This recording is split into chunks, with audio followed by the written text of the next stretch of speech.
มอยสูงค่ะเมื่อในเป็นวันที่28เดือนธันวาคมที่4ปี2025เป็นวันอังคารในตอนในเดี๋ยวเนาะพี่ๆน้องๆเฮาค่ะมารับถอมด้วยข่าวง้าวเกี่ยวกับเลยลองนั่งจึงเล่าชื่อเสียงใหญ่ลือหลังได้ค่ะเนาะมื้อเลียวก็มีแผนการเตเฮ็ดปล่อยปางแขกยาวว่าได้ค่ะเมื่อวันที่27เดือนธันวาคมที่4ปี2025ได้ค่ะดีหิมห้อมจั่นเก่าดีโฮงเจิงค่ะเนาะอันมีไว้อยู่ที่เซ็นทรัลเวิลด์ เมืองเกาะกงเทพค่ะก็มีนางจึงเล่าชื่อเสียงใหญ่ลือหลังใหม่ดาวิกาเนี่ยค่ะและตั้งก็ฮักมันนางเนี่ยก็ไหลมาจัดเฮ็ดปางเจิงว่าสังว่าเฮ็ดจังเนี่ยเนาะไว้หลังเสปางเขายาวกว่ายาวนั่นในตั้งฝ่ายผู้สื่อข่าวเขาเนี่ยก็ไล่ตองถามเกี่ยวกับโดยลองการวางแผนลองจัดเฮ็ดปล่อยปางแขกภายในปีในเป็นหือพองให้ในนั้นค่ะนะเนาะ ตั้งฝ่ายผู้สื่อข่าวเขาถามว่าอันไรวางแผนไว้เดจะเฮ็ดปล่อยปางแขกนั่นในวันมื้อไล่ในวันมื้อในถึงไว้คักตอนตีไรเย้าคาไหนนางจึงเล่าเขาในก็ตอบว่าเหมือนเก่าก้อยคาอ่ำไรค่ายนั่นขนาดเนาะซึ่งหนังที่ฮู้กันค่ะเนาะบ่เหลียวที่ในเมืองจึงไทยเนี่ยก็มีข่าวง้าวมองใจลงเฮ็ดจังได๋เสิแลว่าที่เป็นปางม่วนซื่อหลายเจ้อหลายลองบางอันเนี่ยก็กึดกว่ามันก็ลดย่อมเนี่ยค่ะเนาะ โดนด่าป้อยปางแขกของนางเจิ้งเล่าในได้ก่ออิงเหนือไล่หางเฮียนยอก็วางแผนไว้ตั้งหึงเย้าแลในเตรียมค่ายลายวันเย้าเตจัดเฮ็ดกว่าเนี่ยค่ะอ้อก้อยกะว่าเตจัดเฮ็ดหนังเข้มๆเรียบๆให้มันมีรองแหย่งแง่ให้มันเข้มเรียบจังนั้นก้อยเตเฮ็ดกว่าจำหนังฟิงเฮ็ดฮ้อยเตเฮ็ดใหญ่เฮ็ดหลงในค่ะเนาะเขาในก็เตหมอข้องก้นมาโหสิบมันกะนานก้อยในค่ะเนาะเขาเต็มจัดให้มันปอ คึกใหญ่ลงว่าสังว่าเจ้านายเฮ็ดไหนคะออกกำในผู้สื่อข่าวเขาถามเที่ยงว่าเมื่ออ่อนตั้งคาโลซ้ำวางแผนไว้ว่าจังหื้อเนี่ยเขาก็ลาดว่าเจเมื่ออ่อนตั้งเนี่ยก็ตื้นวางแผนไว้ว่าเตจัดเฮ็ดกว่าหนังเข้มเรียบแลเตหมอห้องก้นมาเขาคมก็60มันเฮ็ดจังนั้นโก้ยเนี่ยค่ะอ้อเมื่อเหลียวได้ก็ยิงแค้นเตตื้อคุดยอมก้นมาเข้าโฮมกว่าเที่ยงยาวค่ะอ้อ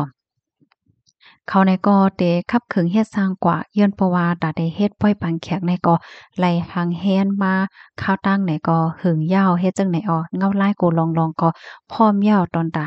ในภาวะจัดปานเขาเฮ็ดจังไหนค่ะอ้อค่ะอันในก็ได้เลยว่าเป็นข่าวเงา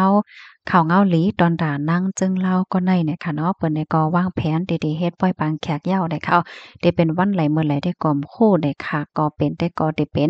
ในปีในได้ค่ะอ้อ ในปีในแลบได้เป็นปลายปีค่ะเนาะมื้อเลียวก็เลินที่กะเหือน่ะเลินที่10เหย้าให้ไหนเนาะพี่น้องเฮาค่ะเพราะว่าลาดเกี่ยวกับเลยลองนั่งเจิงก็ในไหนค่ะยุ่มย่ำว่าพี่ๆน้องๆเฮาค่ะหลายๆก็ที่ฮู้จักมะนางแต่ยามเต้ยเจิงมะนางค่ะเนาะจังว่านั้นค่ะข้าวใส่หมอหอมก็เป็นก้นตีไล่ใจต้วยเจิงมะนางค่ะอ้อโดยเจิงมะนางมาก็ข้าวตั้งหึงเหย้าเนี่ยค่ะนะจื้อใต้มะนางว่าเหอค่ะในภายไลโฮ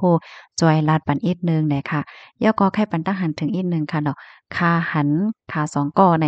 ก็เป็นอันโหมจ้อมๆได้เด้ค่ะเนาะเป็นก็ฮักกันมาก็ข้าวตั้งหึงเนาะซัมปอบมีเป็นหลายปีเมืองยาวค่ะในเขาในก็ฮักกันมาลื่นสุดเขาในก็ไล่